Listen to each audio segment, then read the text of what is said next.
Hey, salut tout le monde, j'espère que vous allez bien. On se retrouve pour la vidéo annuelle, la vidéo où je vous parle des meilleures lectures que j'ai pu faire tout au long de cette année 2020. En refaisant le bilan en fait de cette année 2020, je me suis rendu compte que j'avais pas eu de si mauvaise lecture que ce que je gardais en tête en fait. J'ai eu pas mal de lectures vraiment sympathiques, mais c'est vrai qu'il y en a quand même pas énormément qui ont emballé complètement mon cœur et mon cerveau de lectrice. Vous allez d'ailleurs voir que les 15 que j'ai sélectionnés, parce que oui, j'ai sélectionné 15 livres que j'ai adorés en 2020, vous allez voir que ça me correspond vraiment en fait, c'est-à-dire que ce sont des livres totalement éclectiques au niveau du genre, au niveau des sujets, donc ça correspond parfaitement à la lectrice que je suis. Par contre, il y a un genre qui est, si je ne m'abuse, je vérifie, mais oui, il y a un genre qui est totalement absent de ce lot, c'est le fantastique ou fantasy young adulte. J'en parlerai dans une prochaine vidéo où je fais un peu le bilan de l'année, sur donner un petit peu de chiffres, et puis ce qui a changé en 2020 et ce qui du coup je pense va continuer à changer sur l'année prochaine en fait. Mais effectivement, là, vous allez voir que dans ma sélection, il n'y a pas de fantasy ou fantastique young adulte, alors que c'est un genre à la base que j'aime beaucoup. Mais cette année, il n'y a pas eu de coup de cœur là-dessus, en tout cas. Je ne vous présente pas tous les livres que j'ai adorés parce que clairement, il y aurait une sélection un peu trop importante. Vous verrez dans la prochaine vidéo quand je vais vous parler du nombre de livres que j'ai lus, mais 15 sur tout ce que j'ai lu, c'est pas tant que ça, hein, clairement. Ça peut paraître beaucoup, mais vraiment sur la quantité de livres dévorés cette année, c'est pas... Voilà, c'est pas énormissime, mais voilà, ça me correspond vraiment et je trouve ça assez rigolo en fait. Quand je les ai sélectionnés pour les mettre dans cette vidéo, je me suis dit, bah ouais, c'est moi en fait. C'est logique, hein. Mais ouais, bref. On y va parce que sinon ça va durer 3 heures. Le premier livre qui se retrouve dans ce top 15, c'est Like a Love Story de Abdi Nazmian, ou Nazmian, je ne sais jamais, aux éditions Milan. C'est un roman que j'ai dévoré, que j'ai adoré, qui m'a fait vivre des émotions incroyables. Autant j'ai pu sourire et autant j'ai pu être bouleversée et j'ai pu pleurer toutes les larmes de mon corps. Comme l'inspire la couverture, on est dans les années 80, on est au début en fait de l'apparition du sida et qu'on appelait dans les années 80, je dis bien dans les années 80 pour pas que les gens l'interprètent mal, qu'on appelait à l'époque le cancer gay. Et si j'utilise l'appellation qui était employée à cette époque, c'est parce que c'est vraiment de ça dont on parle dans ce roman, c'est-à-dire qu'en fait on suit principalement une communauté LGBT+, j'ai toujours peur d'oublier une lettre, et qui était en tout cas dans les années 80 la communauté la plus touchée par le sida. Voilà, on va suivre des ados qui font partie de cette communauté. Et j'ai pas trop envie d'en parler, mais vous allez vraiment retrouver, pour moi qui fait partie de cette génération 80-90, j'ai vraiment retrouvé des codes de l'époque et ça m'a fait un bien fou, j'ai trouvé ça vraiment génial. On parle beaucoup par exemple de Madonna, d'où le titre aussi du roman, et puis voilà, on voit les fringues un peu flashy et on retrouve vraiment les idées qui existaient à l'époque concernant l'homosexualité et concernant le sida. Et voilà, on parle d'amitié, on parle d'amour, on parle aussi de maladie, on parle d'acceptation.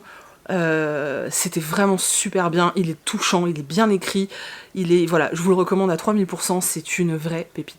On va rester en littérature jeunesse et je vais vous parler de Tofi et moi, donc de Sarah Crossan et traduit par Clémentine Beauvais. J'ai quasiment à chaque fois soit un coup de cœur, soit un attachement particulier pour les romans de Sarah Crossan. C'est vraiment une autrice que j'adore. J'aime aussi beaucoup ce qu'elle fait en dystopie, hein. Bon, même si elle en fait plus maintenant, mais j'aimais déjà beaucoup ce qu'elle faisait à l'époque en dystopie. Mais là, clairement, j'ai beaucoup aimé Tofi et moi. C'est pas mon préféré de l'autrice, et de la traductrice, mais il y a une relation entre une femme âgée et une jeune adolescente qui est paumée, qui est magnifique, que j'ai adoré, même si j'ai vu certaines choses venir, etc. Ça n'empêche que j'ai été profondément touchée, et là, lui aussi réussit à me faire pleurer comme une madeleine. On suit dans ce livre une jeune fille qui va se retrouver à la rue, et qui va trouver refuge dans la demeure d'une vieille personne, et cette personne âgée a un peu perdu la tête. Alors on sait pas trop si elle a Alzheimer, si elle est juste sénile, ou si... voilà. Enfin, en fait, on sait pas vraiment ce qu'elle a.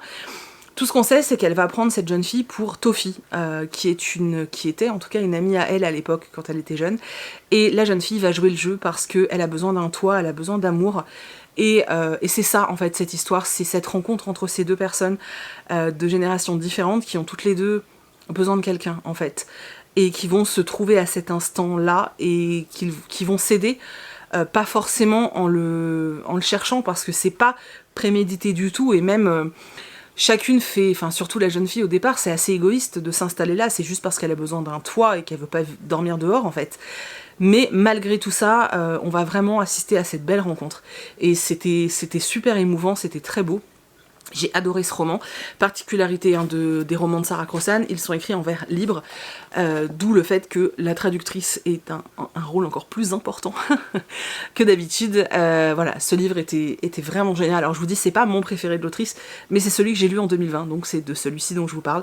Et je vous recommande de toute façon de découvrir les romans de Sarah Crossan parce qu'ils sont incroyables. On enchaîne avec la jeunesse, donc je vous parle forcément de Bord de terre, puisque je vous ai rabattu les oreilles avec ce roman. Je l'ai lu juste avant le confinement, il est sorti juste avant le confinement, il a souffert, je pense, de cette période.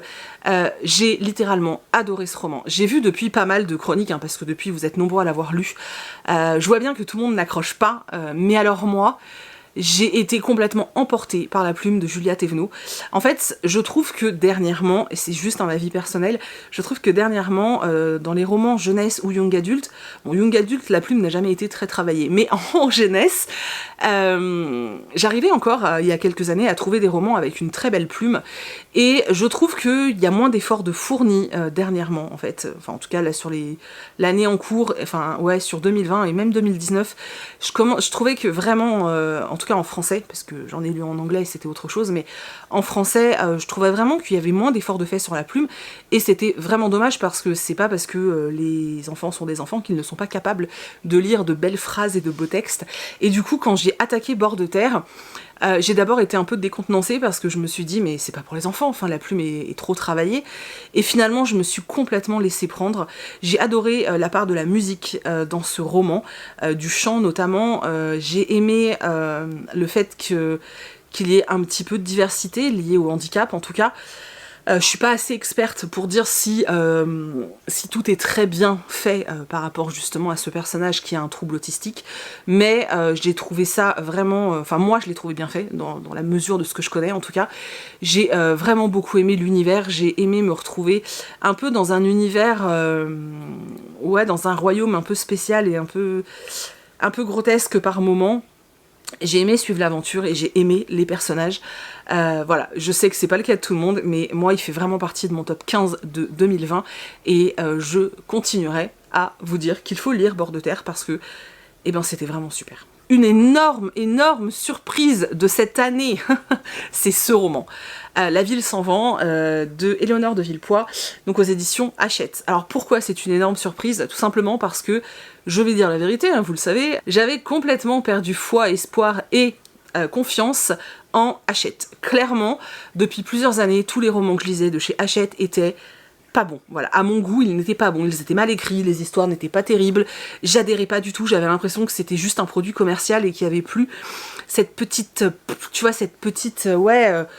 ce petit mojo, cette petite flamme, tu vois. Et cette année, vraiment, j'ai été très agréablement surprise par plusieurs de leurs publications, et j'ai repris goût, en fait, à suivre les romans Hachette en jeunesse, chose que j'avais plus du tout, hein, depuis 2-3 ans, je regardais même plus dans les rayons, parce que non, pour moi, c'était plus signe de qualité. Et cette année, j'ai eu des belles surprises chez eux, et notamment ce roman. Au début, je l'ai demandé pourquoi, parce que la couve... Voilà, fille très superficielle que je suis, la couve est incroyablement belle, et j'avoue que le résumé me tentait bien, je me suis dit pourquoi pas, on essaye. Je l'ai attaqué, et alors là, déjà en 20 pages, j'ai été totalement conquise, c'est extrêmement bien écrit, mais vraiment... c'est un peu dans la lignée de Bord de terre en fait, on a une plume, on a une vraie plume, on a une écriture qui est magnifique, c'est vraiment bien écrit, et... c'est assez rare chez Hachette pour que je le souligne, une plume comme ça chez Hachette, moi perso j'en ai pas vu depuis longtemps, alors j'ai pas tout lu, hein, mais dans ce que moi j'ai lu, c'est la première fois que voilà qu'on était là-dessus, hein, sur ce level là. C'est extrêmement bien écrit, l'histoire est hyper prenante, c'est très sympa. J'ai vraiment beaucoup aimé, il y a des complots politiques, il y a des personnages qui sont assez forts, on parle un peu de magie, on parle de traîtrise, on parle d'une ville qui est bloquée dans une espèce de bulle. On va aborder un petit peu les Amazones, ça va venir un peu plus je pense dans le tome 2. On apprend plein de choses, plein de secrets, plein de mystères, et je vais pas vous refaire un résumé parce que forcément je vous en ai déjà beaucoup parlé, mais c'est un roman qui est vraiment top en jeunesse, parce que très bien écrit, parce que l'univers est chouette. Alors bien sûr c'est comme Bord de Terre, oui l'univers est pas unique, c'est-à-dire que vous allez peut-être y trouver des ressemblances avec d'autres romans déjà lus, mais c'est un petit peu normal en même temps, puisque chaque auteur a son inspiration, donc c'est logique en fin de compte. Mais on sent que c'est pas un copier-coller en fait. Et vraiment, les autrices pour les deux livres, hein, et bon là on va rester sur celui-ci, mais l'autrice y a vraiment mis sa patte. Et c'est un univers que j'ai adoré. Franchement, j'ai été extrêmement étonnée d'aimer autant. Et je crois que je vous en avais parlé dans un vlog en vous disant waouh. Mais moi je dis oui, oui, oui, oui, oui. Et d'ailleurs, j'ai le tome 2 et je vais me le faire là en janvier, je pense, parce que j'avais vraiment très envie de terminer. Il me semble que c'est un diptyque. Et franchement, si vous aimez la littérature jeunesse, attention, hein, faut aimer la littérature jeunesse bien évidemment, mais si vous aimez ça, franchement allez-y, ouais, c'est vraiment bien. Et j'ai menti au début de la vidéo, je viens de voir ça, il y a un roman de fantasy, Young Adult, Dance of Thieves, sauf que je l'ai adoré, mais pas pour les bonnes raisons. C'est-à-dire que d'habitude, en fantasy young adult, ce qui me plaît le plus, c'est les univers.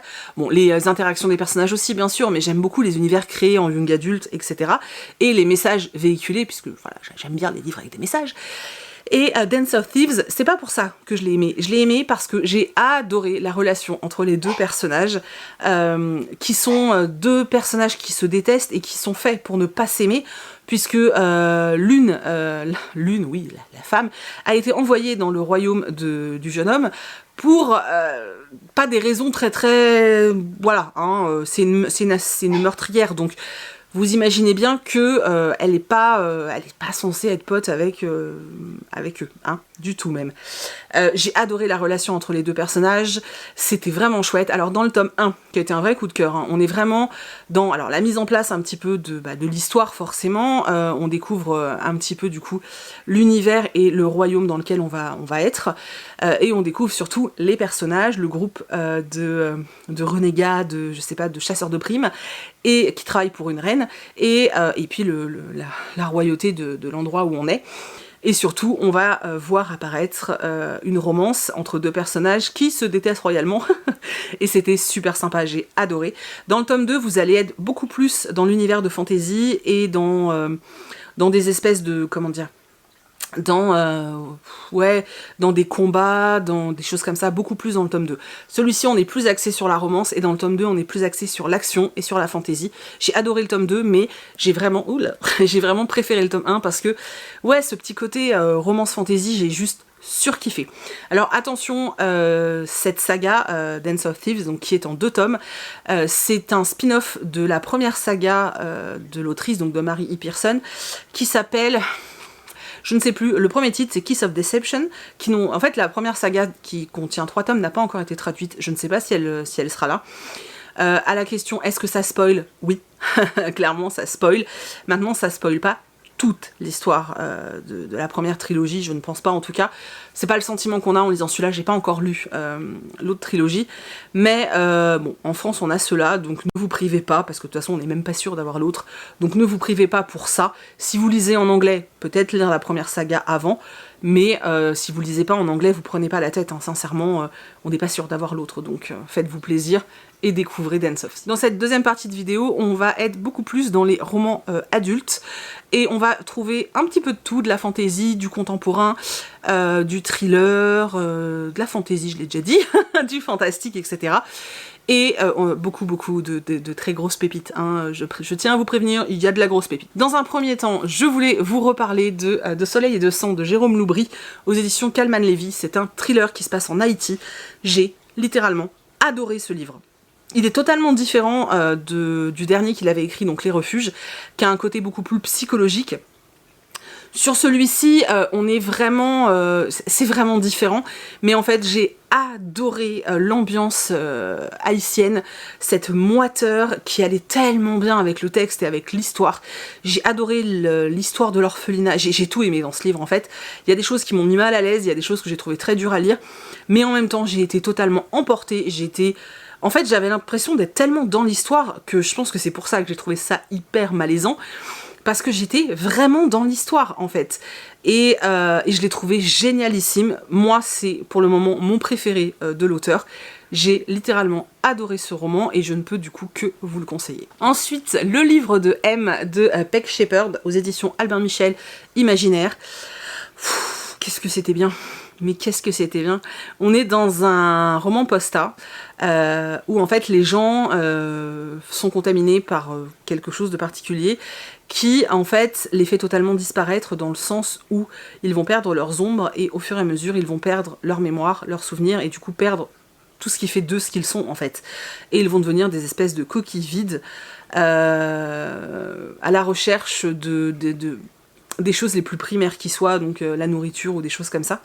Et nous on va suivre un homme qui en fait va perdre sa femme puisqu'elle va être atteinte de cette maladie et pour ne pas faire subir à son mari sa déchéance, elle va partir pour laisser la maladie l'atteindre, mais loin de lui.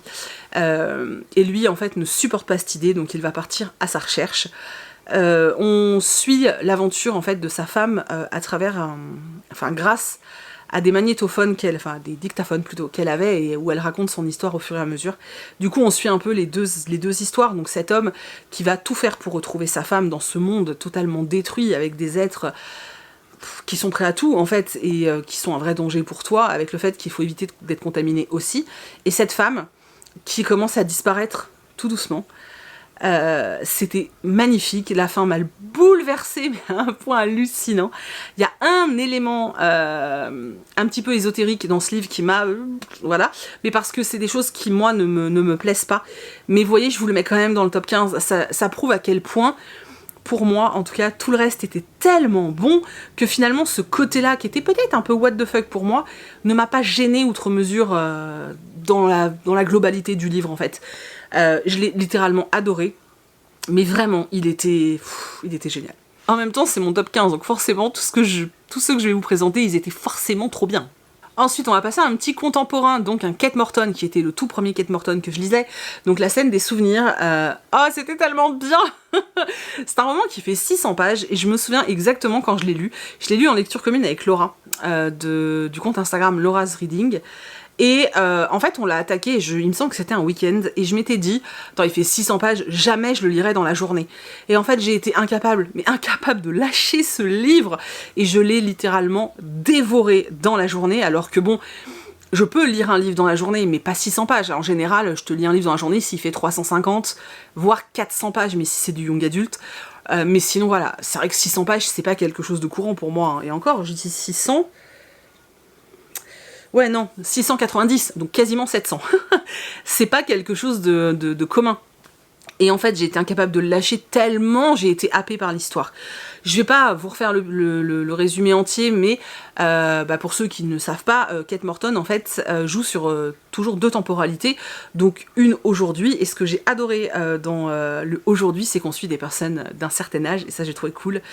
Et en fait, on suit également l'histoire du passé, puisqu'on va en apprendre plus sur leur mère, et sur un mystère, sur une scène qui s'est passée quand la protagoniste du présent était enfant. Elle a assisté à une scène assez particulière et elle va essayer de comprendre d'où vient cette scène. Elle va trouver également une photo et elle va vouloir en savoir plus sur cette photo et savoir voilà ce qui s'est passé dans la vie de sa mère. On va être projeté en Angleterre dans les années 40, donc pendant la Seconde Guerre mondiale, et on va vivre plein d'aventures et c'était tellement bien. Voilà, j'ai littéralement adoré ce roman. Pour tout vous dire, à la suite de ça, eh bien, je me suis procuré absolument tous les livres de l'autrice. Alors, il y en a certains que vous m'avez offerts et d'autres que j'ai achetés. Et autant vous dire que, voilà, je me retiens parce qu'il n'y en a pas tant que ça. Et je me dis, une fois que je les aurai lus, faudra que j'attende. Donc, je me retiens un petit peu, mais avec ce roman, Kate Morton est entrée dans mon top des autrices. Ouais, est vraiment entrée dans mon top des autrices et clairement... j'ai envie de lire tout ce qu'elle a écrit. Bon, du coup, je vais vous parler du dernier, aussi, donc La Ligne Verte de Stephen King. Alors là, je vais absolument pas m'étaler puisque j'ai fait une vidéo totalement dédiée à ce livre. Allez voir sur la chaîne, je crois que c'est l'avant-dernière ou quelque chose comme ça, je parle que de ce livre dans cette vidéo, donc on va s'arrêter là.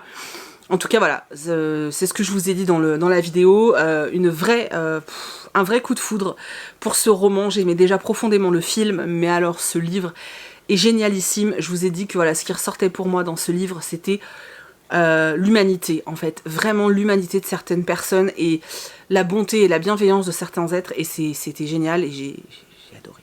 On va aller dans quelque chose d'un peu plus léger, L'infini des possibles, de Laurie Nelson Spillman. Au cherche-midi, je sais pas dit. Oh mon dieu, c'était tellement bien. Ah là là là là. Mais encore une fois, on est sur une double temporalité et je me rends compte que vraiment ça a été en 2020 l'année de la double temporalité pour moi. Clairement, ça a été l'année où j'ai dévoré ce type de livre. J'aimais déjà ça avant, mais alors maintenant, c'est même pas que j'aime ça, c'est que j'adore. Alors faut que ce soit bien fait. Mais quand c'est bien fait, c'est tellement magique. Et L'infini des possibles, c'est une belle histoire d'amour, une belle histoire de famille, une histoire de rencontre, une histoire de... Ah, c'était tellement chouette. Sincèrement, je pense qu'il va sortir en poche dans quelques mois, mais jetez-vous dessus, jetez-vous sur ce roman. J'adore cette autrice, déjà à la base, j'aime énormément ce qu'elle fait, mais je me souvenais pas avoir eu un si gros coup de foudre pour un de ses livres. Et celui-ci, quand je l'ai lu, j'étais bouleversée, j'étais complètement avec les personnages.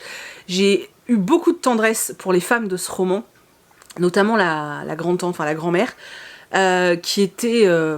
voilà, son histoire est sublime, parce qu'on va suivre du coup son histoire à elle dans le passé, et l'histoire des petites filles aujourd'hui, qui sont, en gros, ces femmes auxquelles on attribue une espèce de malédiction, et en fait on va découvrir d'où vient cette malédiction, en tout cas le mythe de cette malédiction, et c'était sublime. On voyage en Italie, c'était génial. Franchement, c'était génialissime.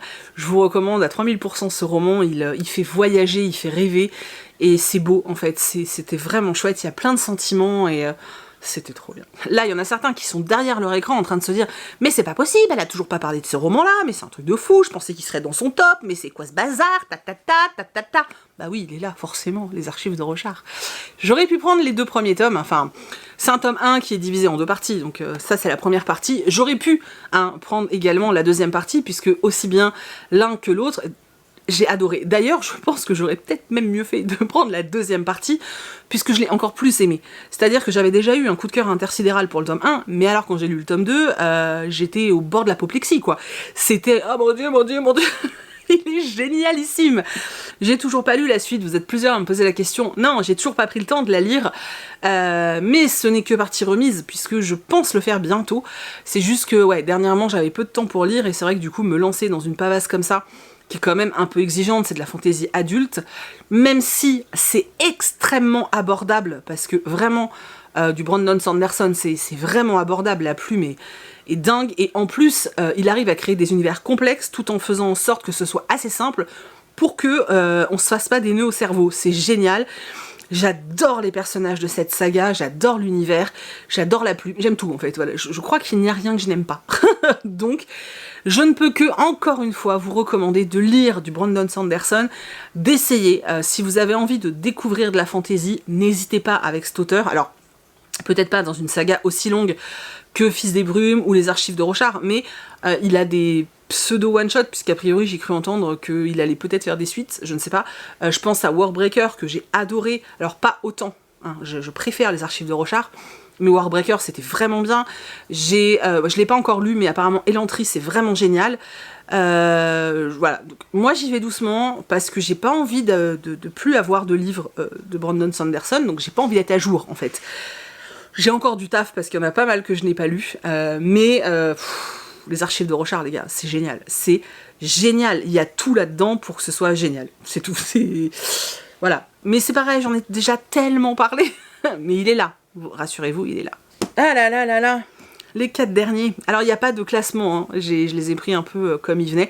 J'ai juste essayé de séparer jeunesse et adulte. Mais les 4 derniers, les gars, voilà. Alabama, 1963. Forcément, il allait se retrouver là. Ce livre était était si bien. On parle de ségrégation raciale, pardon, dans les années 60 aux États-Unis, donc dans le sud des États-Unis, donc en Alabama. On va suivre une femme noire qui en fait a pas vraiment sa langue dans sa poche, mais vraiment pas, que j'ai littéralement adorée. Elle est forte. Alors quand je dis qu'elle est forte, bien sûr tout est relatif parce que il y a des choses qu'elle ne pouvait pas se permettre de faire dans les années 60 aux États-Unis du fait qu'elle est noire en fait, parce que c'était beaucoup trop dangereux pour elle et surtout pour sa famille. Mais elle se laisse quand même pas marcher complètement sur les pieds et elle a un bagou génialissime. Elle va se retrouver à faire le ménage chez un détective privé complètement alcoolo, bon ça c'est un peu cliché mais voilà, qui est un ancien flic et qui aujourd'hui a ouvert un cabinet de détective privé, sauf que son truc c'est une porcherie, donc il va prendre quelqu'un pour faire le ménage chez lui. Il va donc embaucher notre chère Adela qui va faire le ménage, et lui on va lui confier une enquête. Des parents vont venir le voir parce que leur petite fille a disparu. Leur petite fille noire, hein, bien sûr, a disparu et que la police s'en occupe pas parce que justement ce sont des personnes noires. Et du coup, ils vont engager Bud, qui est un homme blanc, hein, mais qui est un peu raciste aussi, hein, soyons honnêtes. Il est pas au-delà de tout ça, hein. Mais il va quand même accepter, il va prendre le taf et il va mener l'enquête. Mais il va vite se rendre compte que aller dans la partie... Dans le ghetto noir de son coin, et c'est compliqué parce que les gens ont peur de la police, les gens ont peur des blancs tout simplement, et que du coup les gens refusent de lui répondre. Donc il va avoir l'idée de demander à Adela de lui filer un coup de main. Et de là va partir l'enquête. Et on va mener cette enquête. Et finalement Bud, qui au début m'était un peu antipathique, on s'attache assez vite à lui parce qu'on découvre pas mal de choses, et que finalement on se dit ah, c'est pas un mauvais bougre. Adela est incroyable, et voilà, on est autour de toutes ces histoires, on parle beaucoup de la ségrégation, on parle de beaucoup de choses comme ça, et ce livre est vraiment fort, et je vous en ai déjà beaucoup parlé, donc vous le savez que je l'ai littéralement adoré. Nous rêvions juste de liberté, de Henry Lovenbroek. Je crois qu'Henry Lovenbroek, c'est ma découverte, mon crush 2020. En 2019, mon gros coup de foudre, c'était Joe Hill. J'ai découvert la plume de Joe Hill en 2019. Donc depuis que je l'ai découvert en 2019, j'ai littéralement... voilà, je suis complètement accro à cet auteur. Je pense que vous le savez, je vous en ai déjà beaucoup parlé. Et en fait, 2020, ce sera l'année Lovenbroek. Voilà. J'ai lu ce livre pendant le premier confinement, parce que on me promettait un road trip, et j'étais enfermée chez moi, hein, comme nombreux d'entre nous, hein, et j'avais besoin d'évasion. Et du coup, je me suis dit, ça va peut-être être ce dont j'ai besoin, en fait. Je l'ai attaqué, et alors, la claque intersidérale. Alors, on suit des bikers, hein, donc je préfère prévenir parce qu'il y en a qui n'aiment pas du tout ça. Mais même si on suit des bikers et qu'on suit des bad boys, ce qu'on retient de cette histoire, c'est pas vraiment ça. Alors oui, ils font des trucs pas cool, hein, c'est pas des gentils garçons, clairement. Mais ce qu'on retient de l'histoire, c'est ce désir de liberté, et je pense que le titre est vraiment bien trouvé. Notre héros principal, la seule chose qu'il veut, c'est ça, en fait. Il veut vivre, il veut rouler, et il veut ses potes, en fait. C'est tout ce qu'il veut. Il demande rien à personne, il emmerde personne, il a pas besoin de plein de fric, il a pas besoin de tout ça. Sauf qu'en fait, il accorde tellement d'importance à l'amitié, qui pour lui, et voilà, ses amis, c'est sa famille, quoi. Il accorde tellement d'amitié à ça que ça va lui jouer des tours tout au long de sa vie. Ce livre m'a détruite, parce que vraiment la fin, j'ai dû la relire une dizaine de fois parce qu'en fait je me disais non j'ai pas compris, c'est pas possible, j'ai pas compris. Tu sais, tu crois, en fait, je sais pas, dans ma tête je me disais si tu relis tu vas te rendre compte que non, c'est pas vrai. Mais en fait si, c'est ça, et j'ai juste surkiffé, mais un truc de malade. En plus, porté par la plume d'Henry Lovenbroek, c'était extraordinaire. Depuis, j'ai lu d'autres romans de l'auteur, et c'est le gars, c'est incroyable, c'est un caméléon cet auteur, il peut t'écrire 50 milliards de trucs, et il arrive à me faire lire des choses qui sont loin de ce que j'aime, et à apprécier, mais parce que c'est porté par sa plume, et par son style, et voilà, c'est assez dingue. J'ai adoré ce roman, c'est un de mes coups de cœur 2020, voilà, clairement. Et puis voilà, ça m'a permis d'avoir envie de découvrir plein d'ouvrages de l'auteur, et pour ça c'est génial. Donc je pense que clairement pour moi l'année 2020 c'est l'arrêt. Non, c'est pas l'arrêt, hein, c'est l'année. de Henry Lovenbruck. Bah forcément, l'autre auteur que j'aime beaucoup, Joe Hill. D'ailleurs, je vous ai présenté un livre de son père tout à l'heure, comme quoi, hein. Nosferatu. Alors, j'ai adoré, clairement j'ai adoré. Ça m'a pas fait le même effet que L'Homme-Feu, parce que c'est pas du tout le même type d'histoire. Et puis parce que L'Homme-Feu, c'était le premier, ça a été une vraie claque pour moi, vraiment. Mais Nosferatu est extraordinaire. En plus, il y a plein de références au livre de son père. Alors, si vous avez jamais lu de livre de Stephen King, c'est pas grave, ça gênera absolument pas votre lecture. Pour ceux qui sont peut-être un peu... qui ont un petit peu peur de découvrir les romans de Stephen King, parce que il y a quand même cette idée de... beaucoup de gens nous disent qu'il y a beaucoup de longueur dans les romans du King. Moi, je suis pas d'accord, mais je peux comprendre. Je trouve qu'il y en a quand même beaucoup moins. Il y a quand même beaucoup moins de passages narratifs, descriptifs dans les romans de Joe Hill, même si, vu les pavasses, il y en a. Le rythme est peut-être un petit peu plus soutenu que dans les romans de son papa, en fait. Voilà, Nosferatu, c'est du fantastique, c'est du thriller, c'est plein de choses à la fois, et c'est génial. Ce livre est génial, vraiment. Ce livre est génial, et ça fait partie des romans que je sais que je relirai avec un plaisir immense, en fait. Donc voilà, encore une fois, je vous recommande un livre de Joe Hill, Nosferatu, qui est génial. Et pour tous ceux qui avaient envie de découvrir l'auteur, mais qui n'étaient pas du tout tentés par du posta, hein, donc, parce que c'est vrai que L'Homme-Feu, ça reste du posta, celui-ci peut être vachement bien parce que c'est du fantastique. Je vous dis, c'est un thriller fantastique, en fait. Et bon, il y a quand même beaucoup de notions de fantastique, mais c'est... Pour moi, c'est une vraie perle et faut vraiment y aller, quoi. Alors celui-ci, je l'ai volontairement gardé pour la fin. Pas parce que c'est celui que j'ai préféré, mais parce que c'est celui dont j'ai eu le plus de mal à sortir. Voilà, je vais vous expliquer. Donc il s'agit de La Passeuse d'Histoire de Sejal Badani aux éditions Charleston. J'ai tellement aimé cette histoire, tellement, mais tellement. Et en fait, quand je vous dis que j'ai eu du mal à en sortir, c'est tout simplement parce que j'étais tellement avec les personnages, j'étais tellement en Inde avec eux, que quand je l'ai terminé, tout ce que je lisais derrière, ça me paraissait fade. Ça me manquait de couleur, ça manquait de profondeur, ça manquait de voyage, ça me manquait de plein de choses, et j'ai eu beaucoup de mal, après ce livre, en fait, à trouver quelque chose qui m'embarquait autant. Du coup, voilà, j'ai eu beaucoup de mal à m'en remettre.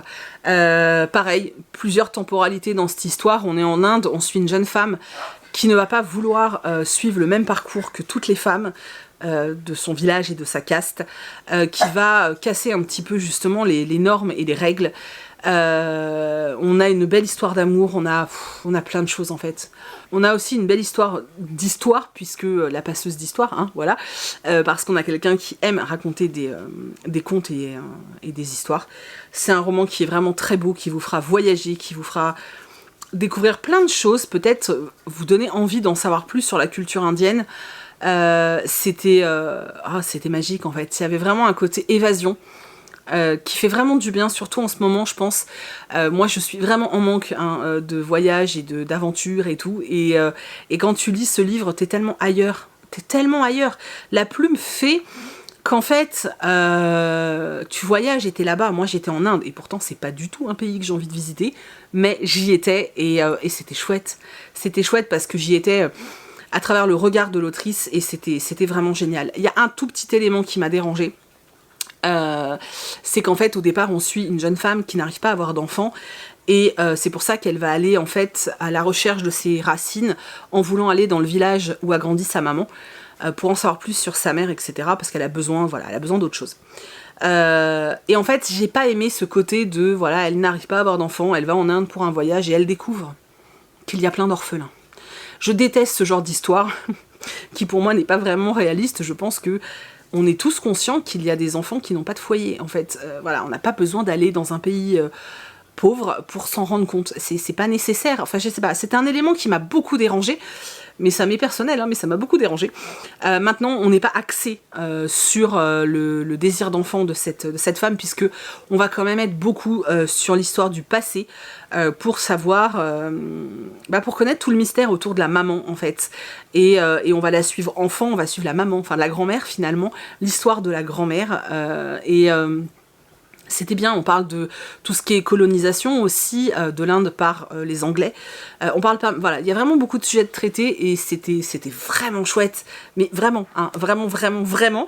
Et je trouve qu'on l'a pas assez vu ce livre. Donc n'hésitez pas, lisez La Passeuse d'Histoire. Donc voilà, je vous ai présenté les 15 romans qui m'ont le plus touchée, qui ont su soit m'émouvoir, soit me faire réfléchir. Voilà, c'est vraiment les 15 pépites que moi, en tout cas, je relève de mes lectures 2020.